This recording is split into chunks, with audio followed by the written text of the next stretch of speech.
પાટણ જિલ્લાના સાંતરપુર તાલુકામાંથી પસાર થતી નર્મદા કેનાલ કચ્છ બ્રાન્ચમાં ભંગાણ. રાધનપુર નર્મદા નિગમની કેનાલ સાંતરપુર તાલુકા જજામ પાસે ભંગાણ. પાટણ જિલ્લાની અંદરથી રાધનપુર નર્મદા નિગમની અંદર આવતી કેનાલ કચ્છમાં જતી કેનાલમાં મોટું ગાબડું. તાત્કાલિક રિપેર કરવામાં નહીં આવે તો મોટા પાયે નુકસાન થવાની શક્યતા. રાધનપુર નર્મદા વિભાગની બેદરકારી આવી સામે. કેનાલ આજુબાજુ વસતા ખેતરોમાં અને ગામના લોકોમાં ભયનો માહોલ. કેનાલ તૂટશે તો મોટા પાયે નુકસાન થવાની શક્યતા.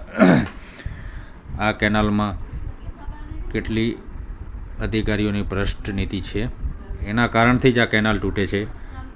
સમારકામ થતું નથી. અનેક વાર રજૂઆતો કરવા છતાં પણ આ કેનાલનું સમારકામ કરવામાં આવ્યું નથી.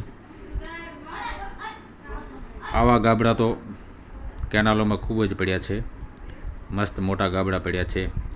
સાતલપુરથી કરીને જજામ, કિલાણા, બાબરા, બાવાડા સુધી પણ મોટા મોટા ગાબડા પડ્યા છે, પણ તંત્ર કાંઈ ધ્યાન આપતું નથી. નર્મદા વિભાગની આવડી બેદરકારી સામે આવી છે. કોન્ટ્રાક્ટર પણ કાંઈ ધ્યાન આપતા નથી. તો આના જવાબદાર કોણ? આ કેનાલ તૂટે તો ગામમાં પાણી આવી જાય. આના જવાબદાર નર્મદા વિભાગના અધિકારીઓ.